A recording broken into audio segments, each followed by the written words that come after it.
welcome to the fourth episode of the ShElite Showcase. I am your hostess with the mostest, Katie Bay. Baby, and it's her birthday. Happy Yes, birthday, Katie. thank you. As we record this, it is July 22nd. That is my birthday. Yes. Uh, Cheers to that. I'm not taking another shot right now. I just took one before this. It's okay. Joined with me, of course, is my lovely co-host, the Hangman Adam Page, to my Adam Cole, the girl who got me this shirt. Actually, if you're watching the video, Yes. nice Young Buck shirt, the one that she sent me a week before my birthday, but now I get to wear on my birthday. I did it the Nick Jackson way. You got to do it like 10 days early. Of course. That's the only way to do it, honestly. Yeah, exactly. The girl who gave me a very sweet birthday message before we started recording made me cry a little bit. Sorry. It's been a day. I'm also gonna just put this out there in the universe. I'm already 4 shots deep, and I'm gonna continue drinking throughout the podcast. So we'll see how this goes. Of course, I'm talking about my cowboy, Miss Y2 Garcia, Savannah. How are you doing? I'm doing great. It's your birthday, and if you watched the live before we started recording this, I kind of went a little more all out than you did for your birthday. Yeah, that's okay though. I appreciate it. I still have like 4 of these popper things, so expect those like throughout the evening. Throughout the podcast. If you're watching live on twitch.tv/smackdroppodcast, or if you're watching the video version on youtube.com/smackdroppodcast, you will see all of the shenanigans Savannah is going to do throughout this podcast. Yeah. For my birthday, and I'm not mad at it. I appreciate it. Embrace it. As she throws confetti at me. Virtually throws confetti at me. Yeah. Also, if you like to listen to the podcast, we are on a plethora of audio platforms, so you can go ahead and listen to us there. I just looked yesterday at what we all were on. I already forget. So that's a thing. But figure it out for yourself. Wherever you are listening to us, like it, review it, comment, do the things. I have a subscribe button for YouTube, but I'm afraid it'll slow down OBS, so I'm not going to use it. But subscribe to the YouTube. You know what the button looks like. Just press it. Y'all know what that subscribe looks like? Do it. Pretty please. Pretty please. At least you're nice about it. So before we get into the show, how was your week? How are you doing? It was good. I am glad to be doing the show because that almost did not happen. Right. I had my computer being fixed and I got it back today. So I'm just glad that I'm able to sit here and do the show. So that was my week. And I'm also a little sore because this past weekend I went with my cousins to their ranch, and we were shooting guns there, just like at little like clays, and I have like bruises on my shoulder. Like I checked today and there's like bruising all over my shoulder, so I'm a little in pain, but no pain can overlap the happiness I feel for Katie's birthday. Jesus. I love it. It's your birthday episode. This has got to be a thing. It's got to be a regular thing. Okay. Well, next year my birthday won't be on a Thursday, so I guess we'll have to celebrate. I guess we'll see where we are in the future with that. That's true, honestly. And if you know, you know. We could be all elite. Imagine. That'd be fucking dope. I mean, one of my dreams is to film Being the Elite with Brandon or edit it, so hopefully that'd be fucking true. Cool. That'd be dope. I'd want to shadow him, except I'd be pretty scared in the beginning because, filming the Bucks is kind of scary. Because, me with the Bucks. Because, the young Bucks. Oh yeah. Well, I don't know if you actually noticed because I'm blocking it, but I actually put a little happy birthday thing over my Young Bucks. You know what? Good. As you should. It's about you. It's about me, damn it. Nick's birthday's not here yet. Not yet. That's next week. Yeah. I remember. I need to start editing the wallpaper or the cover photo. You got time. I still need to send a video. Speaking of, whoops. I'll get it to you. I promise. Anyways, all right. Now there is a shit ton of news and rumors. So let me pull out my notebook here because I was starting to write big, and then I was like, oh no, more things keep happening, and I'm running out of room. You gotta squeeze it. Gotta squeeze it all in here.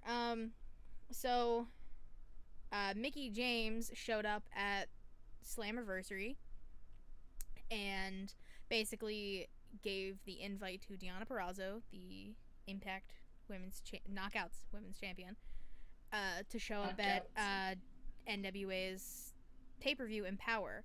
So we are one step closer to, if Deonna accepted, one step closer to that awesome triple threat of Deonna versus Camille versus Britt. I'm not mad. I'm very excited. So that's one.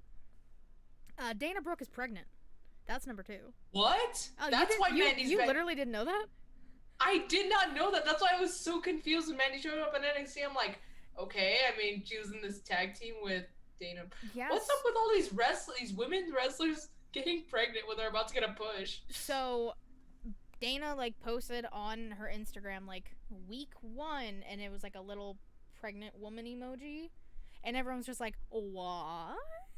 So it made sense. I honestly didn't. They weren't gonna do anything with Mandy on the main roster. So send her to NXT.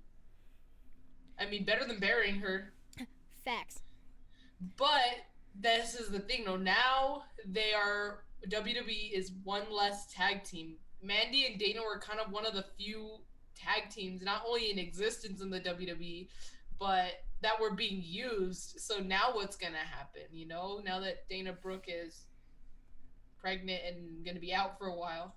Yeah, now that she's Pregante, whatever you want to say. Oh, I forgot to call you the sassy senorita again. Damn it! Oh, one of these days you'll get it. I'm never gonna remember. I remember right on your hand. Every time. Right on your hand so you can be like, the sassy senorita. Yeah, you like that R rule? I took Spanish for 10 years ago. I know what I'm doing. As Reek likes to call it, purring. It's not purring, damn it. I know it isn't, but there is a significant difference between purring, which I'm not gonna do, and I almost did, versus rolling your R. Anyways, Money in the Bank happened on Sunday, and we saw the return of John fucking Cena.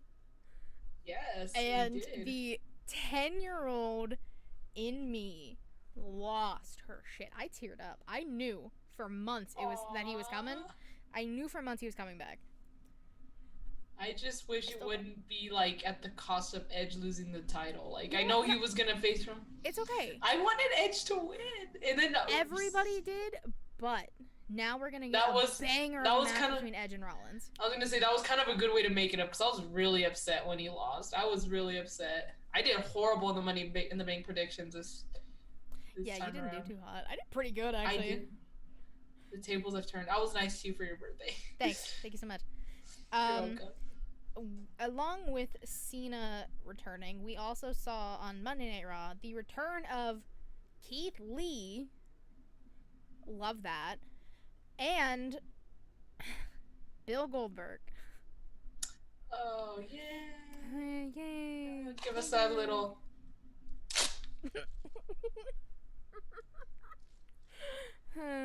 Woo. Yay.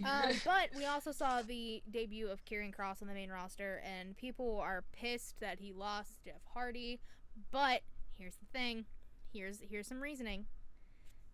Jeff Hardy got no more words back, which people were very excited about. He got his old beat back. And he cheated to win. People are forgetting this. Mm-hmm. So clearly, he had to cheat in order to beat the NXT champion, Karrion Kross. And then Karrion Kross went on to murder William Regal on NXT. So... Yeah. I know, poor William. Thanks, Jeff. Stupid. Do you have any other news and rumors, or was... Two more. Okay. I'm just kidding. Three more. Okay. What's that one say? Oh, on Dynamite, we saw the debuts of Nick Gage and Chavo Guerrero. And I was very excited about Chavo. I was excited about Chavo too. And also Nick Gage. I was happy, but I was also very sad. Because your man's Jericho may die next week. Speaking of my man's, he's now on the shelf. I got Series 6 Jericho, and he's now on the wall. There's no more blank space. It's now Jericho. Good. But good, yeah, good. I got very sad. But I don't know if this is the next news and rumors, but did you include what happened after? Or no? No.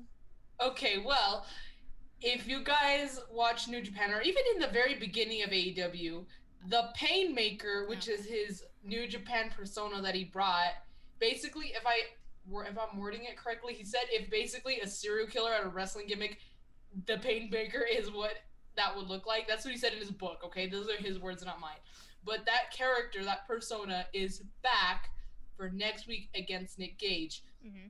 This is the Painmaker, the same character or same gimmick that not only, debuted with Kenny Omega, I believe, if I remember correctly. Or no. He came out with the Split Up jacket with Kenny Omega. But when his next feud came with Tetsuya Naito, that's when the whole Painmaker came out. And he even beat Tetsuya Naito for the IWGP Intercontinental title. It's sadly no longer, the Intercontinental title is no longer, it's retired now. But at the time, he beat him for that title as the Painmaker. And he beat my favorite New Japan wrestler of all time, Hiroshi Tanahashi, at Wrestle Kingdom 14 as the Painmaker. So I'm kind of excited and curious to see how this is gonna go with his match against Nick Gage next week as one of the labors of Jericho or whatever the hell they're called, in order to face MJF. Fucking Max. Whenever.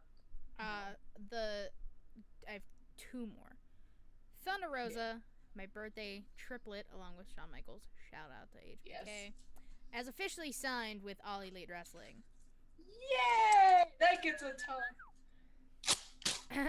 And you know what? Because I love Thunder Rosa, she's getting one of these. Oh my god. Jesus.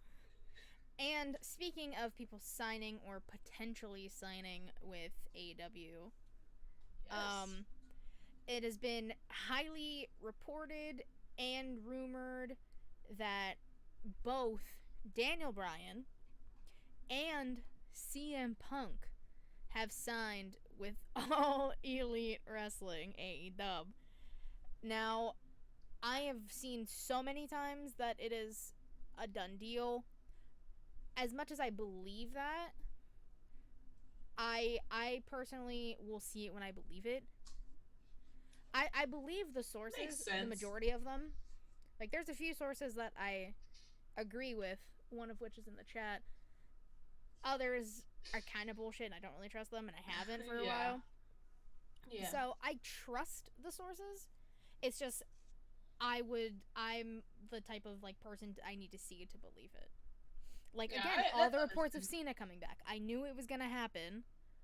You just gotta see it to believe. And just because they are signed or apparently signed and it's a done deal, we don't know when it's gonna happen. Yeah. I mean, it would make the most sense. CM Punk at Chicago. Exactly. That would make the most sense. I could see Daniel Bryan showing up at Rampage. Say less. Or he might be Bryan Danielson.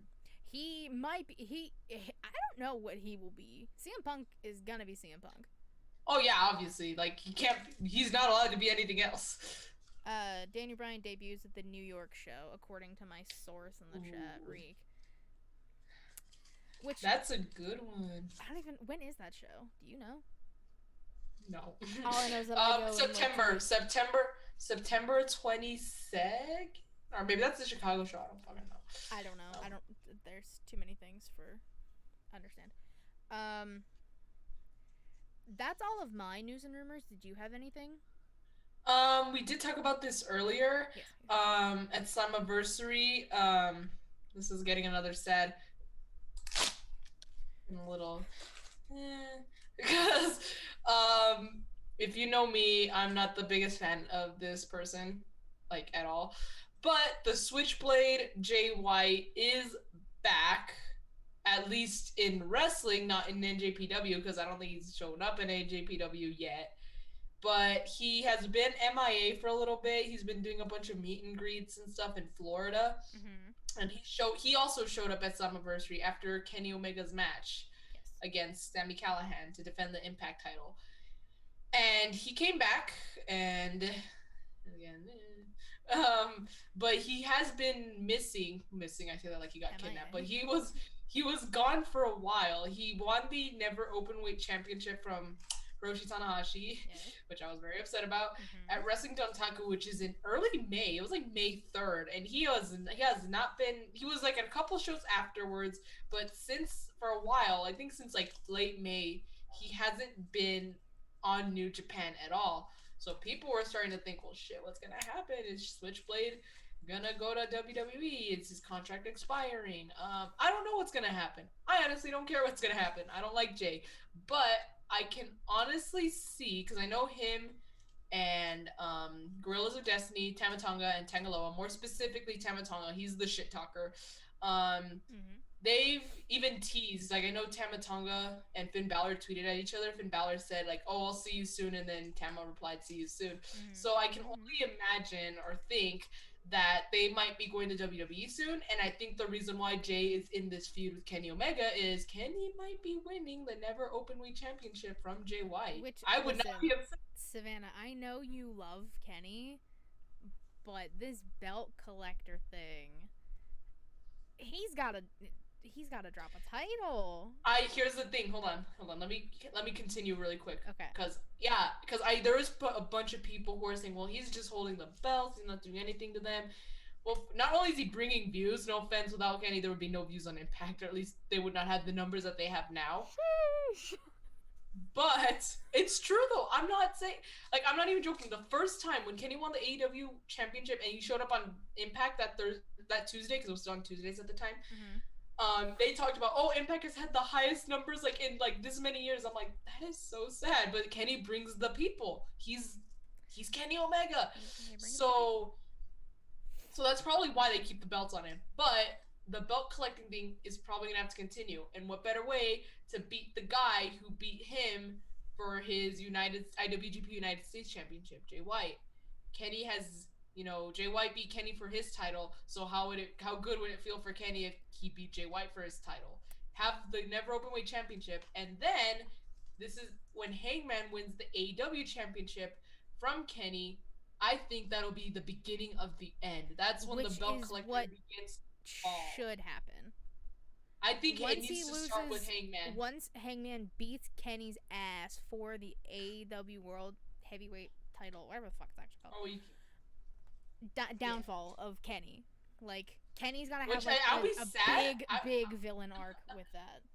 I'll be sad, very sad, because again, I love Kenny, but I think it kind of makes sense only because it's gonna be like a big, the biggest Uno reverse card ever. Because after Hangman lost his title match, after he lost his friends, he started going into a darker place. His kind of like his kayfabe life was kind of going downhill, Yep. Before he met the Dark Order. He even said it himself that he feels from head to toe that he's full of poison, Same. Who says that shit about themselves? You have to be at a very low point to talk about yourself like that. Katie, stop. It's your birthday. So I got a string in my mouth. Korma, yeah, you're welcome. I think the tables are gonna completely turn. It's gonna be a complete 180. Kenny's life, kayfabe life, is gonna start to crumble. His career, he's gonna start losing the belts. He might even lose friends. Who knows? He might lose, like, for example, I think it's gonna start with Nakamura, like, Michael Nakazawa. Why did I say Nakamura? Nakazawa. I was like, Nak. Shinsuke? No, Nakamura Nakazawa himself? Yeah, totally him. No, I meant Nakazawa. Nak. I feel like it could start with him, and then slowly the Bucks, the Good Brothers, Don Callis. Like, I think it's gonna start. He's gonna crash and burn. I think, and it's gonna all start when Hangman beats him for the AEW title. So I think he just needs to keep his belt collecting going for a bit, so he can actually have a climax for, which is when, that sounded wrong, but just so when so when Hangman beats him, it's kind of like the beginning of the end. Who will beat him for the rest of the titles? I don't know. I can definitely see Andrade beating him for the AAA title because they know that he challenged him, and that'll be a great way to build him up. But like the Impact title, Moose. I don't know, honestly. I could see that. I know they already faced each other, but it would be cool to see him come back. Give him another shot. Yeah. And then that's the Impact title. And then the Never Openweight one, if he happens to win it. Honestly, I could see like Ibushi or Okada beating him for it. I was just going to say Kota Ibushi. If you haven't seen any of the Kenny Okada matches, those are the best. They are like, that is what wrestling looks like. Like perfect wrestling. In case anybody wasn't aware, Savannah is a Kenny stan.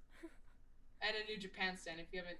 If y'all haven't caught on by 4 episodes, I'm just. And then this actually isn't New Japan, but if you haven't seen Kenny face Kota Ibushi in DDT, that's a different wrestling company.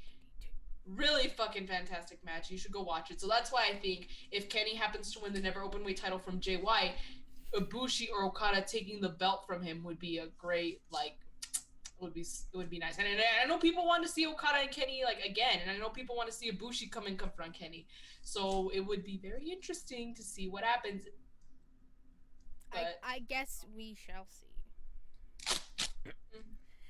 So, moving on from news and rumors, because there was a lot. Today in women's wrestling history, my birthday, again, July 26th. I was going to say that! I'm like, Katie was born 25 years ago. Katie was born 25 years ago. No, that's not what I have. That would be funny if I did, just like a big fuck you to everybody. I was like, my birth. You're welcome. My birth. I blessed everyone with my birth. You're all welcome. I'm fucking sorry. So, WWF Invasion 2001. Now, I was born that year. You were born that year? Yeah, in April, so I was only a few months old. Oh my god, I was like 5 at least, but damn. I believe this was in Philly. I like looked it up, but then I forgot. I could very well be wrong. I don't quote me on where it was, but this was like peak, like WCW/ECW Invasion Angle type stuff. This was the first WWF pay-per-view to include that.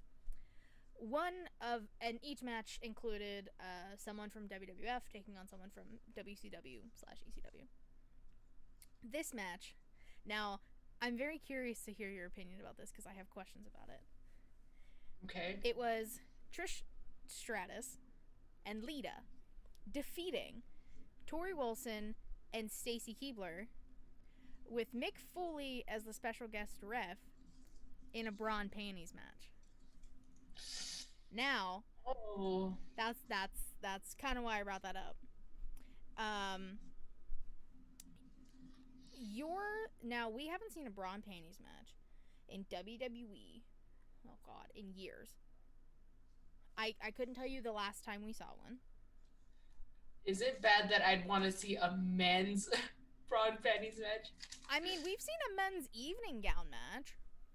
Oh, but that's not bra and panties. Like, I could see Hangman showing up with its assless chaps. Oh my god. But it brings up a good point. Now, Savannah, I'm gonna ask you this, and then I will give my answer. Okay. Excuse me.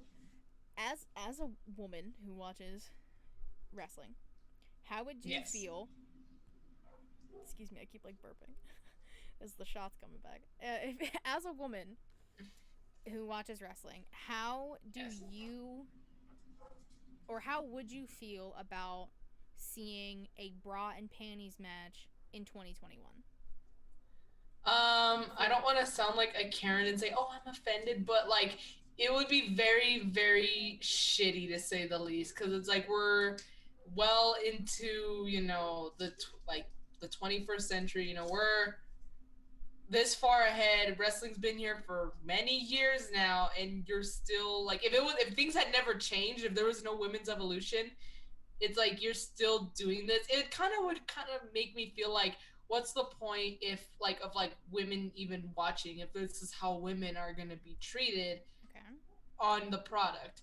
But because of the if like let's say the women's evolution was a thing still like how it is now, and then they did that shit, I would honestly be livid. I would be like, what the hell are you thinking? This is way too many steps backwards. This is like drawing a line like at but like I would just be pissed because it's like, these women work so hard to, show that they're just as good, if not better than the men, and then you're gonna go book them in this shit, like basically objectifying them because it's a bra and panties match. And it also makes it like feel like there's a certain standard, like remember like when they had like the bikini contest and stuff, like when Vicky Guerrero came out that one time and they're all judging her and stuff. It's like now that's like another like that's a whole other thing, it's like body image, like how is that supposed to make someone feel like someone especially who has like very poor self-esteem. Like I always talk about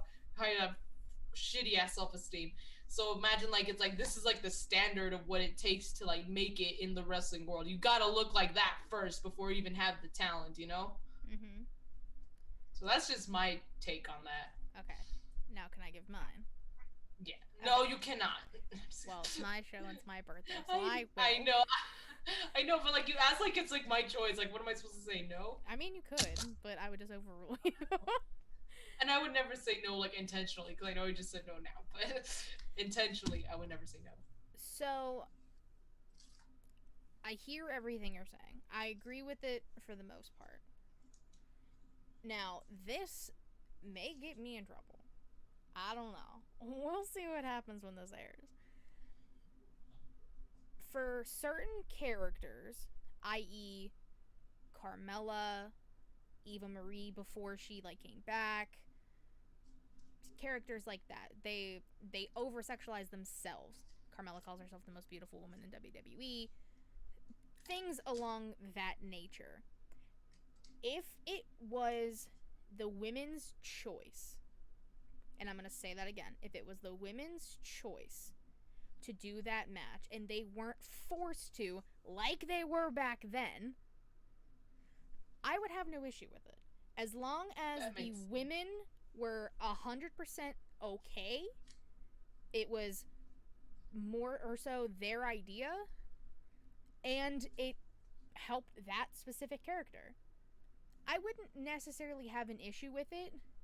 Granted, I grew up watching the bra and panties matches, the evening gown matches, the bikini contests, all of that shit. I grew up watching that, and I was just like, this is whatever, this is gross, like, why? There's you can play bra and panties matches on the games from back in the day, because I remember playing those as well. You can have it both ways. You can still have this women's revolution, this evolution, this whatever you want to call it, because it's been called so many different things. I know, right? So you can have that, and you can still have the strong women, the Becky Lynches, the Sashas, the Baileys, the Charlottes, the Shaynas, the Nyas, all the above. You can still have them, and you could have these, I don't even want to say over-sexualized, these women who choose to let their characters be sex symbols. Like that. Like they were in the 90s and the early 2000s. I feel like you can have a balance if done correctly. And that's kind of why I wanted to bring this up, because I know that's been a topic in the past about, well, we're at this evolution, and it for some people, it could and would be a step back. I agree 100%. I also feel if the women were comfortable with it and wanted to do it, who's to stop them? I mean, that is true. My only thing is, like, for example, when you use like Carmella and Eva and stuff, like, Carmella calls herself the most beautiful woman in WWE. Like, I get that, but like, and if you said it was to, like, build their character, why must you resort to shit like that from the past? Like, do you not have faith in yourself to build your character up that you have to do that? Like, is there no other way around it? Is there no other way to do that? Or is it like, nope, this is the only way?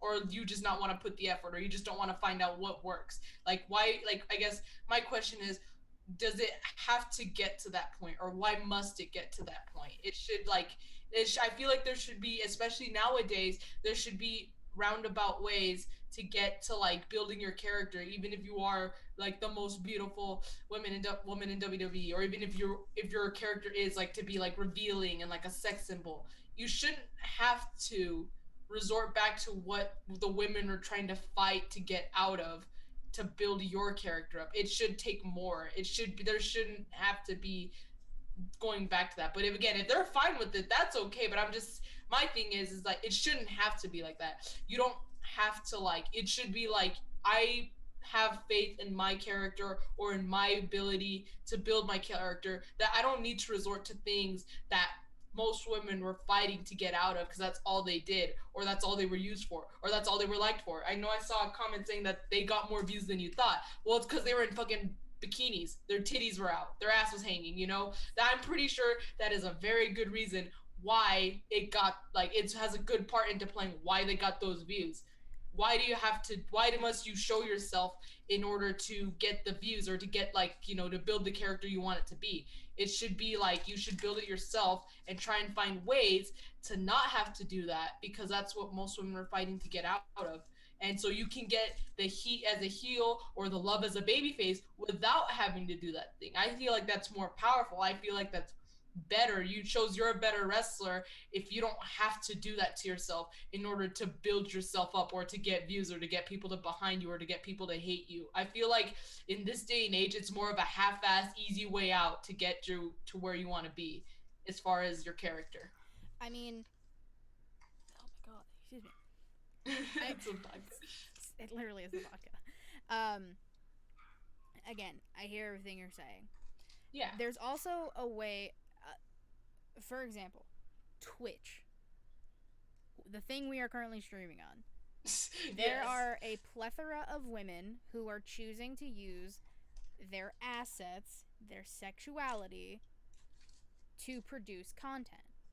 And they are empowering themselves and possibly other women. Now, again, with the whole body image thing, I get it. Trust me. I get it. So I feel like, and I don't want to talk on this like too much longer because we have a bunch of other stuff to talk about. Yeah, I know, right? We've already talked long enough. Yeah, before this becomes the longest episode by far. But I just think if the women, that like, that's the main point here. If the women are down and they, and like all parties, not just one character, Yeah. all parties participating are in it. They said, you know what, we're taking this, we're rolling with it. Yeah, we might get called this, that, the third. They might say we're reversing the evolution, but we want to feel empowered. We want to do this, that, whatever their reasonings may be. Yeah. I'm not about it. And the fact that the women can actually wrestle would Yeah, just like, make it another, like, quote unquote stipulation. And a lot of the women do have, or within the past year, they've kind of toned it down a little bit, but they have had some pretty revealing gear, which is not the same as bra and panties, but some were kind of pushing it. Yeah, I get you. No, and I understand. I'm just saying, I feel like, just again, this is just my opinion. I think it's a half-ass way to get out of it, to get your character build up. If that's the case, I don't think you in this day and age. That's like, this is 2021. This isn't the 90s anymore. This isn't the early 2000s. This is an age where women are wrestlers, not objects. They're not. It's not about what they wear. It's not about what they look like. It should be about their talent. And that's why I believe the diva search is no longer a thing, and you actually have to try out in order to even get considered to being brought into the company. That's why they don't do a diva search, because that's how, like, I know, like, the Bellas, they wrote in their book, like, they were trained to be divas, which makes sense. I can definitely because, you know, they talked about, well, we were trained to be divas, we weren't trained to be wrestlers. Mm-hmm. But, you know, back then they were looking for people, for women who, you know, who were good looking. That's why the twins got signed, or that's why they got considered, because they were twins, they were beautiful and stuff. They didn't know anything about wrestling. They didn't have like background like Natalia did, or like they didn't like have any personal training before then, anything up their sleeve. They just were brought in because they were twins and they were good looking, and that's how things were then. But that there's a reason why it's not like that now. They don't look for looks, they look for talent now. And I think that's Not something that necessarily true. Some people, I can't think of one off the top of my head, but no. there there are a lot of cases where someone's brought in because Okay, they are beautiful and not Eva on their Marie. talent. It's Eva Eva. Marie. Neither Yeah, here nor there. that is a good. No, that's a good point. But I'm just saying, like nowadays, it's because well, Eva was also back then. She was only brought back because yeah, but like she was she's That's a why I familiar said her face. name earlier. Yeah, because but like I'm talking about like new recruits nowadays. Eva, she's back, but it's because they knew who she was. She's like a familiar name. She's a face that people know and stuff. They know like what she's like. They know what she's like in the ring. They know what she's like on the mic. But like if you're fresh new, like freshly, fresh face into like the wrestling world, it's not so much about looks anymore. It's more, talent, which I think is the way it should be, at least in my opinion. That's fair. All right, we're moving on. We've talked about this for 20 minutes. We're moving on now. Are you serious? It's been 20 minutes? 15 at least. Oh shit. Let's move on to being the elite. Did anything happen on being the elite that was directly impacted by, or yeah, on Dynamite? Yeah. You know what I'm trying to say. Not so much, honestly. Again, it's kind of starting, especially with Dark Order not being in, being the elite. Dark Order bits have really kind of played into like being involved with the storylines going on in Dynamite. Like for example, when they were like on, I don't know what they were on, but they like 10, or was it Stu Grayson who brought like, or was it 10 that brought like all like the drugs, and then they all got like high on them, and then they all had hallucinations. And in Hangman's, he envisioned himself with the AEW title. Like Dark Order brought in a lot of bits that were like heavily involved with storyline. And I guess the only one from this past week that kind of is involved with the storyline is Brandon Cutler, who's the young boy for the Elite, got sent a letter from the Dark Order saying, if you don't bring the Dark Order back, we'll expose you for, I forgot what it was. It was something he had done in the past. For being that the Elite video, I think is what it said. Yeah, for that video. And he said the blood is still on your hands. And so it ended with Brandon like being like, oh shit, like I cut him off before he could finish saying shit. But like that's like something he's being threatened to bring the Dark Order back. So will we see them back? Will he do it secretly? Maybe that's gonna lead to like him getting kicked out or being punished, or maybe even finally snapping out of it and saying like, no, like, my nose is healed now, so I don't have to work for you anymore. Knows. But again, that's probably the only thing, because again, a lot of it is nowadays, or not nowadays, like it shows every day, but like this past couple episodes, it's been like the old being the elite episodes. I said this last week. It's like the travel vlogs again, so those really don't have anything to do with the storyline. It just shows like what they're doing at the time. It's a vlog. So that's the biggest one. There's something else. It really has nothing to do with storyline, but it kind of does, because they kind of made it about storyline. Like when the Bucks came out with their mustaches and Kenny had his mustache too, it's becoming a reoccurring theme where Kenny tries to shave it off before he has to go out, and they're like, nope, Kenny, your music's playing, you gotta go. And he's like, well, I'm trying to shave really quick. Like, no, Kenny, we're live, pal, we gotta, you gotta get your music's playing, you gotta go. And so that's why Kenny hasn't shaved his mustache yet, because he always does it right before he has to get on, and that's why it's still there. But again, that's not really like anything big. It's just a little on the side thing. Okay. Sorry, a bunch of people are like, I'm trying to just respond to people as we go. Yeah. No, yeah, I get you. With being my birthday and all, how many times can I mention that on the podcast today?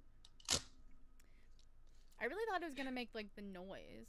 You know what I'm talking about? Like the party horn noise. I thought so too, but it didn't. And I was very upset. A little disappointing.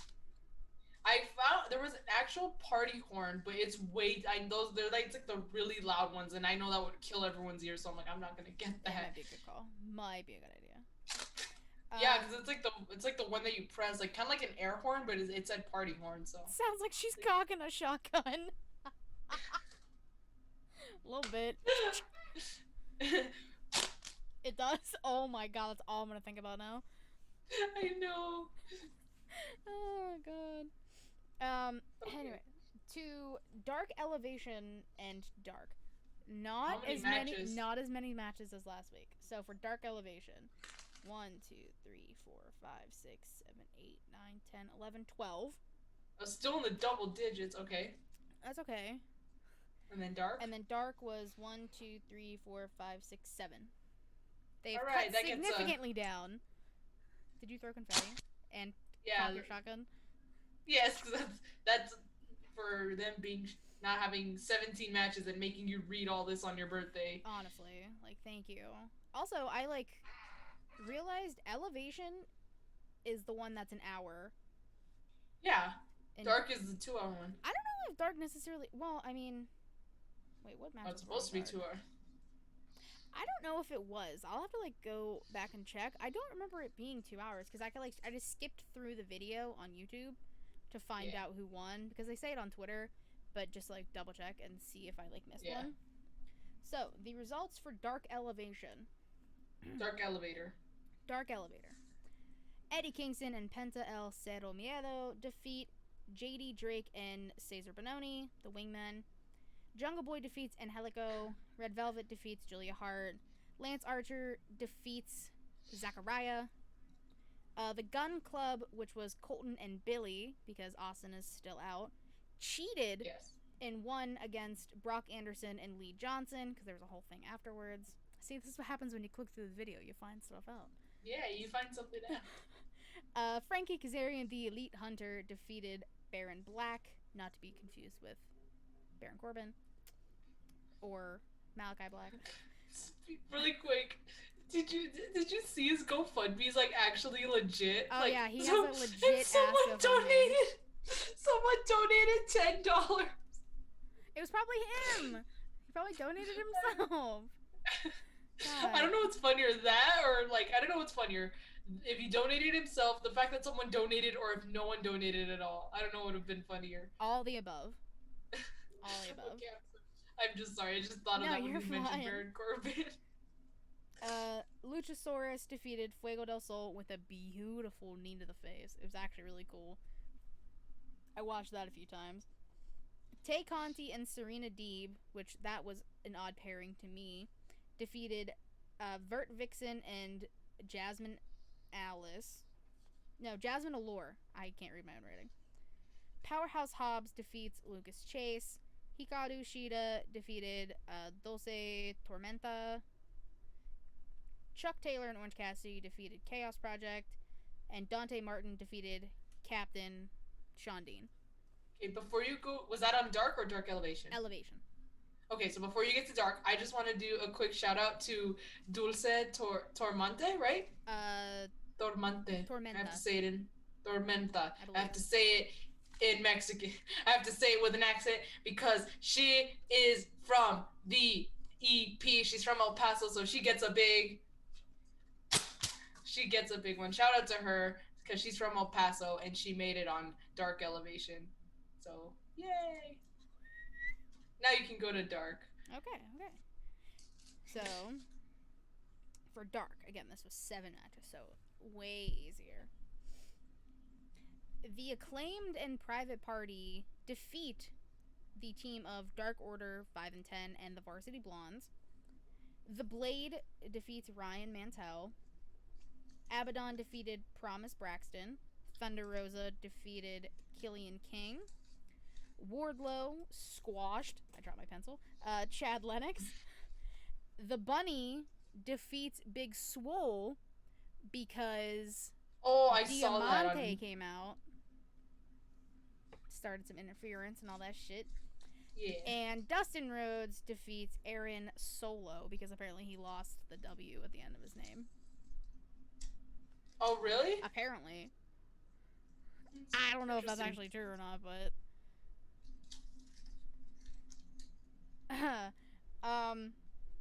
So since we I started with Wrestler of the Week last week. You get to start. Do you want to start with your male, your female, or your tag team? Um, we can start with the female only because I want to do men last, and that is because I have something to say about my pick and something regarding that pick, if that makes sense. Okay. So I just want to just touch up on a little on something. So if we do that last, then we don't have to worry about we still got to do the women and the tag team, you know? Yeah. So I guess you could start with the women. Mm-hmm. And I'm pretty sure it's the same for both of us, but my pick is Nikki A.S.H. or Nikki Ash or Nikki Cross, whatever you want to call her, because she had a hell of a week this past week. She won the Money in the Bank briefcase. I know some people were kind of pissed. I don't know why. That wasn't my pick, but when it happened, and then I saw the Raw Women's match later that night, I'm like, it makes sense. Like, Nikki has been in this situation with Charlotte and Rhea, where they're like, oh, they basically underestimated her, saying, oh, I can beat Nikki Cross in a minute, or I can do it in under 2 minutes. And so I feel like it's kind of like it's like a little perfect thing to show her, like, look, I can be the champion too. And she called next dibs after their Hell in a Cell match. Well, she got her dibs, and now she's the champ. Hell yeah, she did. So Nikki, you get a big for today. This is not gonna last forever. This is just for today because it's Katie's birthday. It's only for today. Yeah. My pick is also Nikki A.S.H. Well, you know what? Fuck it. At this point, Nikki is a superhero. She won Money in the Bank. She won the Raw Women's Championship off of Charlotte, which, I know, ha. Which three women have cashed in on Charlotte, which I just think is I'm gonna say 3 of the 4. Only Bliss was the only one who didn't cash in on Charlotte. Yeah. Bailey, Carmella, and now Nikki. Yep. Three of the 4 women's Money in the Banks were against Charlotte. That's because they keep giving her the title. 5. Asuka won. Oh yeah, true. I forgot. It's because I forgot that it was not only last year with the whole like, climb the top of the building, but it was because Becky came out as pregnant the week after, the day after, actually. Also, Matt brings up a good point. No woman in the last 4 years has held the Money in the Bank more than 24 hours. It was only Carmella. Why did I say Carla? Carmella. Who's she? She sounds cool. I think I've had vodka shit, but the way I've first Nakamura and now Carla. Nakamura and Carla. It's alright. My favorite team. Oh, and we're not Malaki anymore. I know it's Malachi now, but there was that also. So that was good. So yeah, but yeah, she was the only one, and she was like, I think the person to hold the briefcase the longest, like in history. Like she like beat Edge's record now. I don't know. I thought she like talked about that. She's like, oh well, I held the briefcase the longest in anyone in Money in the Bank history. And so I was like, I don't know if she's referring to the men as well. Well, I think so, because she was the first one to win it, so who would she compare herself to? That's true. I didn't even think about that. I don't know. Can someone we'll have to see. Check it for me, please? I thought Malaki. Malachi. But yeah, I know it's a Malachi. That's why Nikki, a superhero, is the women's pick. Now I'm guessing you want to go to tag teams. Yes, I know it's kind of weird. Normally we do the singles and then tag teams. But again, I have something to say really quick. Okay, so my tag team of my pick, there wasn't that much tag wrestling honestly this past week, but my pick goes to the Raw champions, the Raw tag team champions, AJ Styles and Omos, because they. I honestly thought they were gonna lose. I was like, the Viking Raiders are back. Technically, I really never considered, like, I was happy he won the tag titles, but I'm like, Omos really isn't exactly a wrestler. They still call him AJ's personal colossus. They don't call him a wrestler. So I'm like, now that there's an actual tag team to go up against them, they're probably going to win the titles. So my prediction, I predicted that the Viking Raiders were going to take the titles off AJ and Omos, but I was wrong. And I was kind of happy I was wrong. I was pretty happy I was wrong. and the match was actually pretty good. I honestly enjoyed the match. I thought it was gonna be a squash match. I thought it was just gonna be Omos being in the match. AJ's gonna avoid it, but no, it was a pretty good match. Even Omos got more action than just pushing people down and squashing people out. It was more than that, and I honestly like that. So they're my picks for the week. There was really not that much tag team wrestling, but because they successfully defended their titles, they're my pick for this week. All right. I'm going with people who should have beat them. I'm going with the Viking Raiders. Ooh. Because, yeah, the match at Money in the Bank was good. And then they basically ran it back, except added Riddle to the mix. And John Morrison. Yeah, and John Morrison on Monday. But I just think the Viking Raiders, their time's going to come up soon, very, very soon, because we got to get the tag titles off of Omos, because the cracks are starting to show in the big man's game. Yeah. Which I get. He's fucking massive. So yeah, he's not going to move around like a goddamn cruiserweight. He's not going to move around like Rey Mysterio. Right, I know. So, I mean, I get it. And I mean, just the tag division is just abysmal at this point. It's sad. They need to be like the women's tag titles and just unite them and just have them be on both brands, just for the sake of having us like at least a division, at least more than 2 tag teams, I just think they need to bring at least one tag team up from NXT. Yeah, but watch them just split them up anyway. Because, like, for example, the Hurt Business, they were going fine. Why did they have to split them up in the first place? Because WWE doesn't let us have good things or nice things, i.e., the Iconics. Oh, God bless. They're not Billie Kay and Peyton Royce anymore. They're Cassie Lee and Jessica McKay? McKay, I believe. Yeah, okay. I think. I don't actually know. So AJ and Omos, because they won, they get a cock of the shotgun. If the Usos were the tag champs for both shows, that win would mean so much more. Yeah, I was gonna choose the Usos, but it's fun. I was gonna say. Your mans. You know what I'm gonna talk about, but should you go first or should I still go first? And it's fine. Do you want me to go first? So that way you can talk.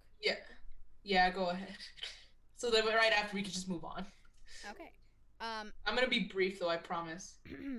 My pick. I'm kind of cheating. John Cena.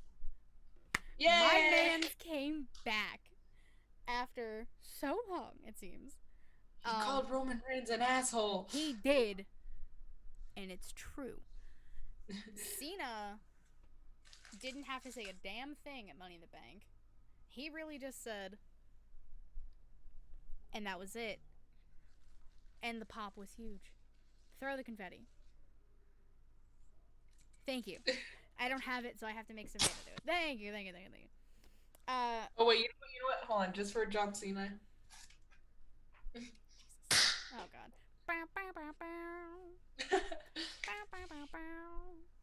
Sounded like fucking Blue's Clues. Oh my god, that was spot on. Thank you. That is scary accurate. I have nieces who were both 5. I watched a lot of Blue's Clues. Bama's saying John Cena sucks. I mean, I love John Cena. Like, I'm a stan. I was. And this is your pick, not Bama's pick. This is my pick. On your birthday. You gonna bring a birthday gift to my birthday party on my birthday? Do you know that Vine? Yeah, so you're just gonna bring me a birthday gift on my birthday to my birthday party on my birthday with a birthday gift. It's so. Oh, I should have posted that somewhere. Damn it. Happy birthday. But John Cena came back. Then on Monday, he said, nah. Roman Reigns is an asshole. And I want to win number 17. And the fact that this man's is going to be in Pittsburgh on Saturday, which I will be at the show. Yay! I have fantastic seats. I am 4 rows behind the announcers. That's nice. I'm excited. I haven't been to a You're show in over Dude, 2 years. let him throw his hat at you or something. You have to like I won't. ask for it. Just hold a sign that says Cena, give me your hat. I'll be like, it's my Say it's birthday. my Give me my hat. Give me the hat. Por favor. just lie. I should. But yeah, John Cena coming back. That's why he's my male wrestler. It makes sense, honestly. It makes sense. Savannah. Well, before I even get to my pick, I was so convinced that Edge was gonna win. I was like, I don't even need to think about it. Edge is gonna be my pick. It didn't happen, so he's not my pick. He still did a good job though, and I love how fucking crazy he looks every time he uses the chair to, you know, completely annihilate Roman Reigns. Yeah. So, but my pick has to go to, sorry if you don't like him, I don't really fucking care, but to the belt collector himself, Kenny Omega. He retained his Impact title in a really good match against Sami Callihan. And this is the thing I wanted to touch up on though, because he gets a lot of shit, honestly, face or heel.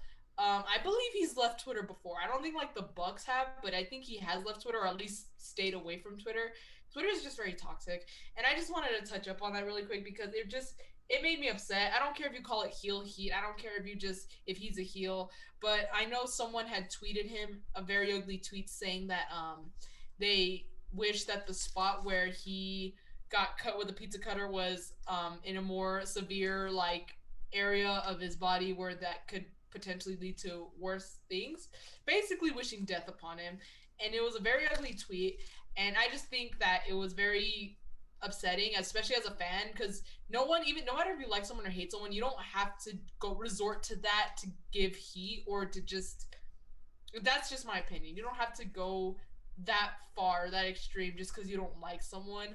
I would never say that to anyone. I talked about I don't like Jay White. I can't stand that guy. I would never say that to him.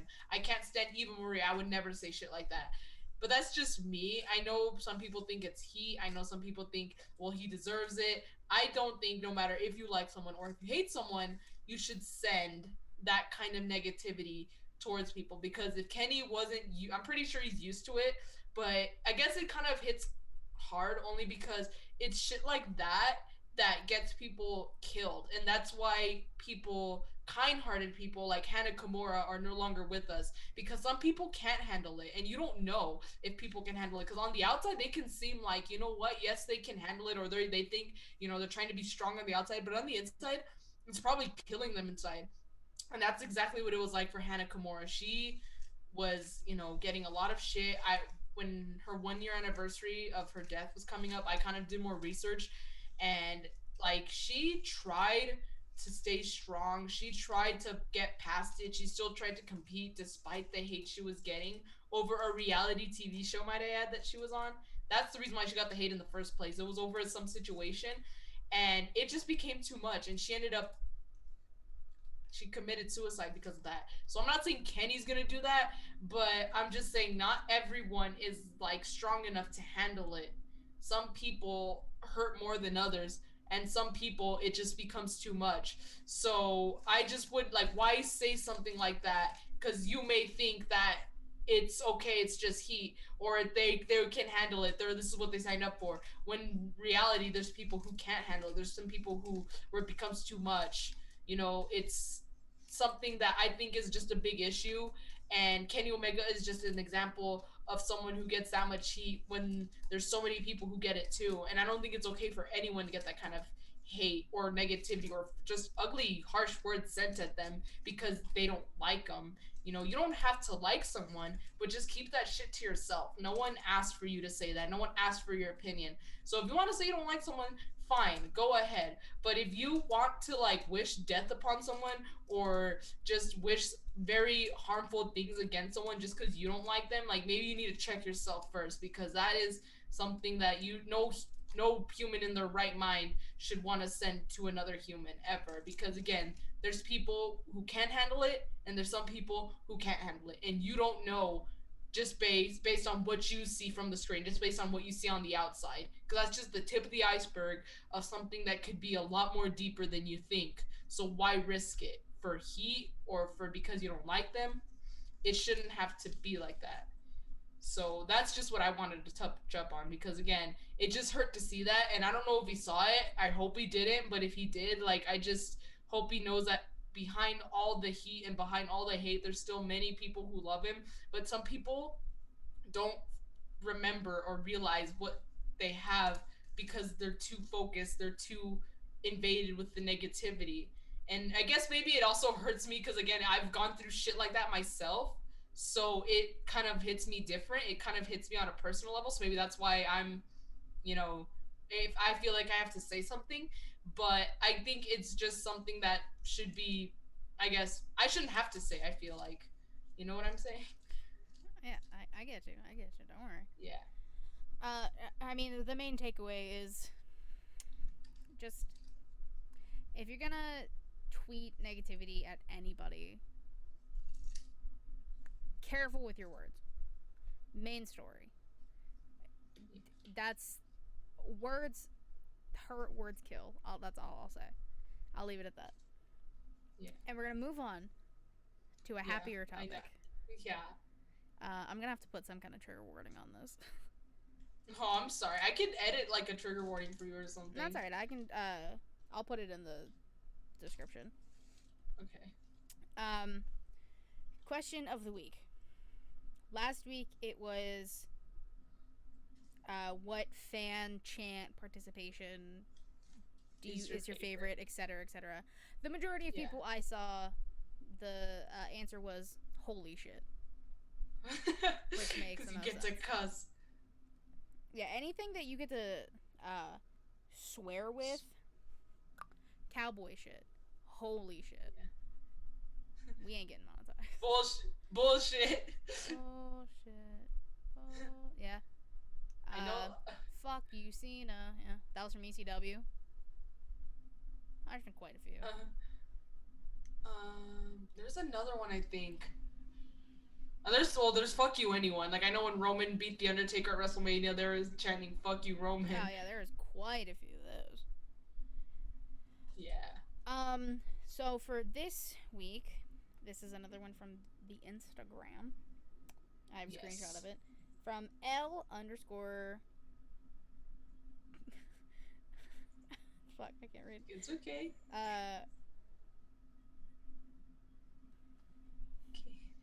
Bro, I'm struggling. I'm not gonna lie. Here, do you want me to pull it up? Yeah, just read the name, because I don't want to. I don't want to pronounce it wrong. Yeah, give me a sec, guys. Colombiano. Thank you. Underscore 519. Yes. Jesus, what is wrong with you? Too many things. That's what's fucking wrong with me. That's a conversation for a later time, dude. They asked, who would you have dethrone the Young Bucks for the tag titles? Would you like to go first? Yes, but it's a dumb answer. Like, honestly, I don't know. I feel like what they have going... nobody, I'm ending the show. Oh, it wasn't gonna be no one. It was gonna be stupider than that. Okay. I was gonna say Generation Me. Which, if you don't know, was their name in TNA. Ouch. Good night, everybody.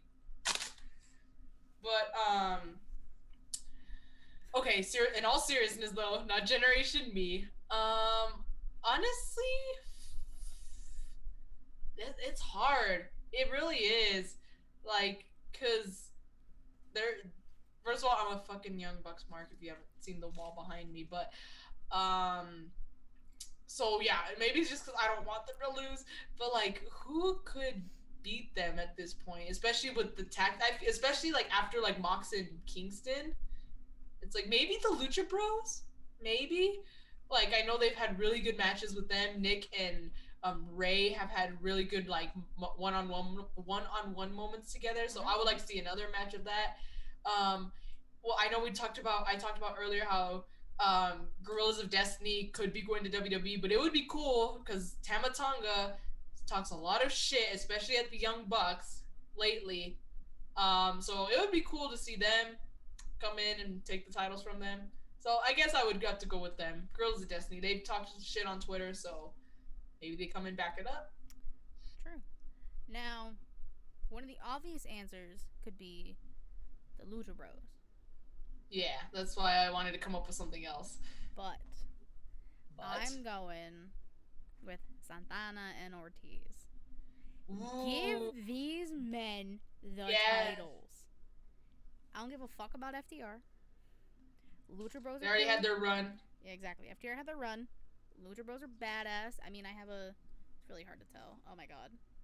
Kind of looks like a Cero Miedo tattoo. It's a skeleton hand. Which I think is not the first time I've showed that one. Awfully. Really? No, I think you've shown it before. Yeah, but like not here. I think I've, never shown it because it's so awkward. Like same with this. It's really hard to show. Yeah, it's like on the inside of my wrist. It's hard to show. That's why if you're watching the video, you'll see what tattoos I just showed. No, but it's got to be Santana and Ortiz. Like they're slowly, not necessarily breaking away from the inner circle, but showing that they're actually a tag team and not, just Jericho's lackeys, Yeah. I say it's going to be Santana and Ortiz, and I hope that shit happens at All Out. Well, especially now that they're faces now and the Bucks are heels. Exactly. That would be really cool. That would be super cool. I'm surprised I didn't think of them. This is a really good choice. Thank you. Because a lot of people think, people are saying, oh, the best friend should win, but, will they beat the Bucks? Trent's also recovering from neck surgery. So but, maybe Chuck and Orange? I know he's not, Orange isn't, it's not the tag team. Orange is, the singles wrestler of the two, but... Best friends. Banger. Giving the people what they want. It's a banger of a theme. But let us know who you think should dethrone the Young Bucks for the AEW World Tag Team titles. It should be no one. Stop it.